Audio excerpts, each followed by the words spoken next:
Today's video is going to be about why I think 2022 was a terrible year to start an art business. It wasn't until the pandemic in 2020 that I actually took painting seriously.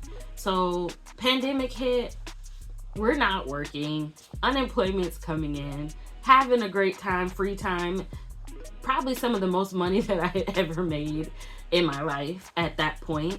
And my roommate showed me how to do paint pours, and I enjoyed them so much that I was doing 3, 4, 5 paintings a day, trying out different brands and different pouring mediums and different paints and different techniques. And I fell in love with paint pours and fluid abstract expressionism. We would have visitors come over and they would look at her artwork, of course, because her friends were coming to see her. But then she's like, "Oh, Shayla's a painter. Come look at her stuff." And so they look at my stuff, and I'm like, "Oh my gosh, this is good enough to sell." And at first, I was like, "What do you mean?" I'm like, "I'm just painting, just to paint, whatever. It's not that great." And then, 3 or 4 separate times, people came over and they're like, "Oh my gosh, you should sell this." And I was like, "Okay, maybe I should." And so shortly, I want to say after the pandemic, it was after the worst of it was over, where we weren't in lockdown anymore, I started to sell my paintings in the park. I would just go downtown to the local park where people would just walk their dogs or just go for a walk. And I had a borrowed table and a borrowed chair, and I just had my paintings flat on the table. And I knew I wouldn't sell much of anything, but I was putting the work in, the hours in, getting used to talking to people about my art. And I spent hours and hours, probably 30 or 40 hours over the course of that summer, if not more, sitting in that park and talking to people in general, talking about my artwork and really getting used to speaking to people, possible customers. So in November of 2022, I decided to officially start my business and create an LLC. I applied to about 2 dozen art fairs, and these are juried art fairs that have a application fee and then of course a booth fee if you get accepted. And so I applied to about 2 dozen of those. I got into about 8 or 9 of them. To do juried art fairs, you need a canopy, you need a way to display your artwork, tables, tablecloths, other staging things, items. And so I put about $1,000 into all of that. I can get into a full video about all of the supplies that I have and I use. If you all like to see that, drop a comment if you'd like to see stuff about that. But honestly, looking back, my mindset was, okay, it's business officially. Businesses take losses. So go all in, and if you have some losses, then that's just a part of business. And I had a lot of losses. Now I also had a lot of gain. A lot of the shows that I did, I may not have made a whole lot of money. Most shows I broke even. So the amount of money that I put into it, I got back out from the cost of the booth fee, travel, hotel, things of that nature. I did a lot of shows close to home. So for most of them, I didn't have to have a hotel. But in the end, regardless of whether I came out even or I didn't make as much as I spent to do the show, or I made profit, I, at the end of the day, had to teach myself to be grateful for the experience that I gained. The experience is invaluable. After my first summer of doing art fairs, I remember after each show, I wasn't selling much, as most of the people around me were not, because the economy is the way it is. And I was like, people would walk by and look at my stuff and they, "Oh, do you do this? Do you do that?" And I'm like, "Oh, no, I don't, but that's a great idea." And so my setup evolved from just paintings to coasters, and at a point I had cufflinks and keychains and smaller paintings that I call mini masterpieces that come with an easel. Trying to find ways to create products that span across price ranges and budgets, so that if somebody walked up to my setup and was like, oh my gosh, I love your artwork, but I can't afford a $200 piece, a $500 piece, I want something. There were $10 keychains that I use my paint skins from, right? So technically it is in its own right an individual one-of-a-kind piece of artwork, but in a small keychain that you could take anywhere with you. Or a mini masterpiece, like I said, that was at a point I was selling it for $25. I sell it now for $20.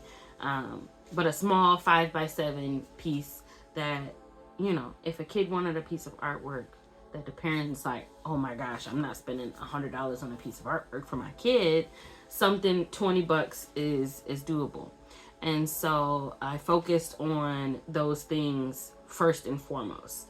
So any advice I would have for somebody who is starting their art business and wants to do specifically art fairs, work on products that span across budgets and across price points, because you'll have people that'll come in and yes, they'll have the $600 to buy your piece or $1,000 to buy your $1,000 piece. But most people some people are really just coming to look. They're not coming to buy.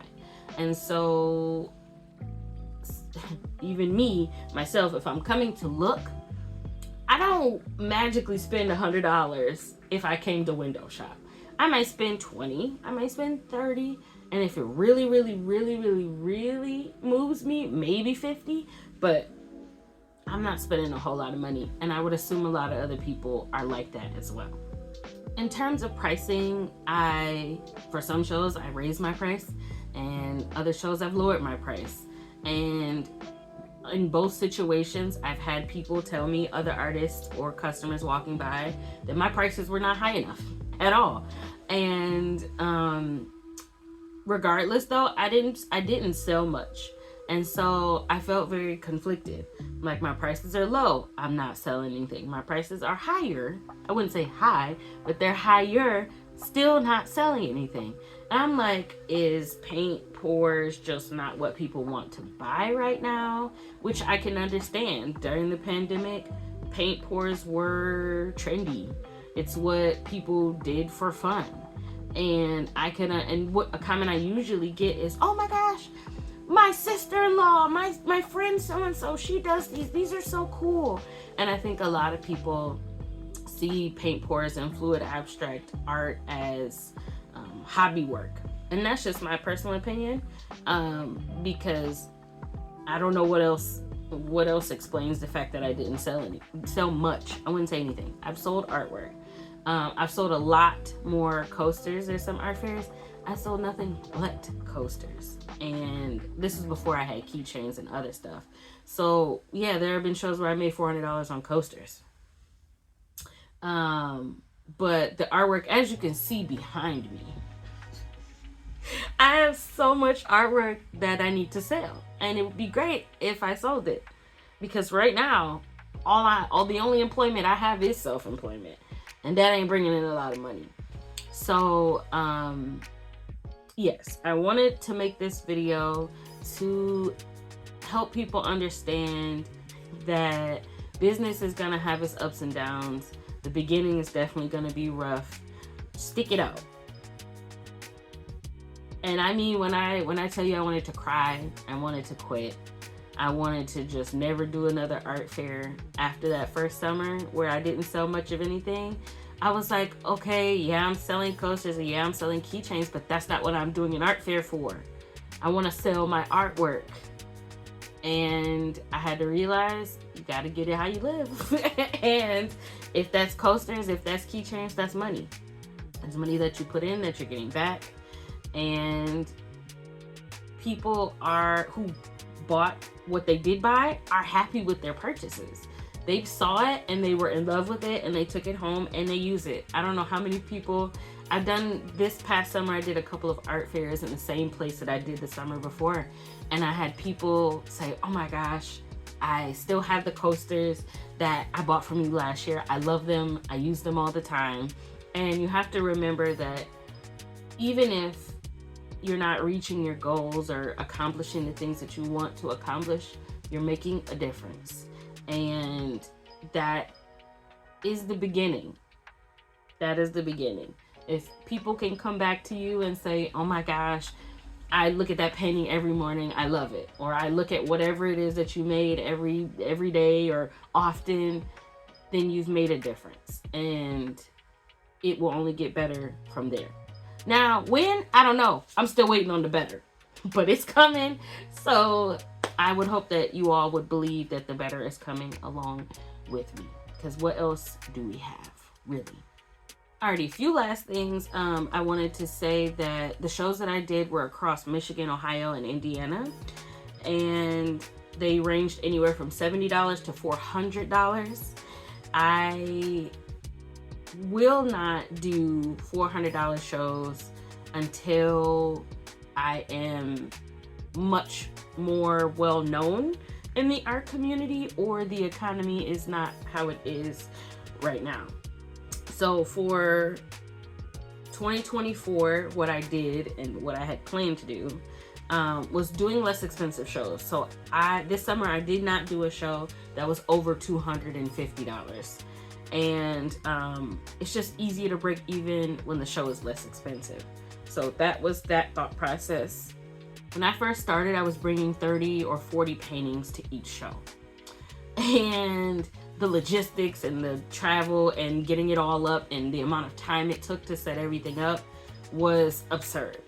And I got a piece of advice, forgot where it was from, YouTube, Reddit, somewhere, where people were like, have less because it gives more of a gallery feel. And I was like, yeah, that makes a lot of sense. Now, did I still bring half as much as I usually brought? Yeah. I usually still ended up with 20 or so pieces, but most of my artwork is 16 by 20 or smaller. So you have to leave, there's a lot of space for a lot of little paintings. And so I'll drop a video of what my setup looks like. And this is what I've landed on. I changed my layout show to show, but I started playing around with angles and patterns and things of that nature. And so that's what I feel like has really elevated the look of my booth, which also I can create another video on how to lay out your booth and how to make it look a little bit better on a budget. Some corners that I've cut to make things nicer and not spend a bunch of money on my setup. Okay, so final advice that I have for you all, I have a quick list. Start with less expensive shows. I learned my lesson the first time. If you are selling paintings, do not do a craft show. Craft shows are for crafts and not art. You're not really going to sell much of anything unless you have very small paintings at a very small price point, or you want to sell your paintings for a very small price point. Then maybe you'll get some traction. But if you're attempting to do fine art and you want to sell it at the price that it's worth, I would not do craft shows. Okay. One piece of advice that I find helpful in this very specific situation, but don't let yourself get caught into this piece of advice. When you're doing juried art fairs, you need to have a cohesive body of work, which I don't know if you've watched any videos, heard that before, but cohesive body of work means that your pieces all look like they're done by the same person. They're all done in a similar style. Art fairs prefer things like that. So if you make abstract artwork and you do landscapes and you do animals and pet portraits, and great, do all of those things. And that's why I say don't get stuck in this mindset, because for a while as I was trying to create that cohesive body of work for art fairs, I was like, I can't do anything else that I want to do. I can't try out this new. You can, but in terms of art fairs, stick to a cohesive body of work. Fine art is still very uppity and very gatekeepy and all of those things. So you've got to play that game if you want to do art fairs. I also have help. I did all these shows by myself, mostly because I really didn't have help. Don't have a husband, don't have a boyfriend, don't have a, somebody to come and help me at these shows. But I will say what makes it 10 times easier to have somebody help you set things up. Now, if you know you're the type of person that wants things a very specific way, please, that person who's helping you, give them strict instructions. Be like, you can help me put up the canopy, you can help me put up the tables and this, but how the artwork goes up, that's all me. Give your help your help you. Okay? My next 2 pieces of advice that I'm just going to put together: expect to be discouraged and expect to lose money, because that's just real life. That's just a business. That's just where the economy is right now. You're going to do shows and you're going to have children, adults walk in and say, oh, I could do that at home. Oh, $100? That's a lot. Oh my God, I wouldn't have. That you're going to get that. You're going to get those. You're going to do shows where people are going to come in and say, oh my God, your artwork is so beautiful, and then not buy anything. And that's going to happen 15 times that whole show. And you're going to walk out of there with little to no money, and you probably won't break even, but that's a part of the process. You're going to lose money. It's a business. It's risk that you're taking on, and you just gotta accept that fact. It's hard to, but it's a thing. And I would say don't risk money that you don't have to risk, or take little risks. Don't, like I did. I had the money in my savings from the pandemic, but if you don't have the money to really risk to do a $100 show or a $200 show, then don't do it. There are other ways to sell your artwork that aren't art fairs, and you can do less risky things with your money. So again, if you all are interested in seeing any more information about art fairs, I am more than happy to do those videos. Just drop in the comments what you want to see, and I can make those videos for you all. But at the end of the day, every time or any time is a good time to start a business. You just have to understand where the world is economically and in trends. What type of art is trending right now? Is it the kind of art that you make or not? And to understand that all of those things will affect your sales, and many other things. It's one of those things with art fairs, you never know what made your art sell or what made it not sell. Maybe it was too hot outside, maybe it was too cold outside, maybe the people with the money wasn't there this year. Marketing for the event wasn't good, or people just didn't like your artwork in that city. Sometimes certain cities and areas like a certain style of art.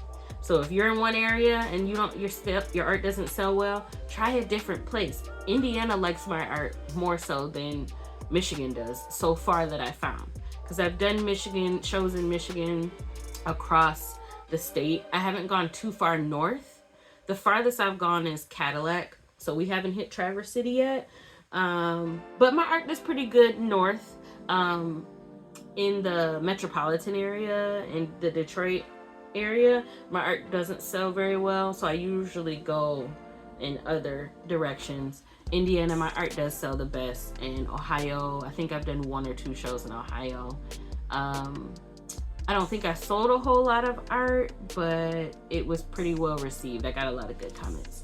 So try different areas and different places. Like I said, do your research. There's a lot of research to be done, even before starting your business, and then once you start it, about all of the different aspects, marketing and all of that. So thank you all for watching this video. If you like it, please give it a thumbs up and subscribe. I'm gonna be making more content about art fairs and more actual art content. So I will see you all in the next video. Thanks for watching.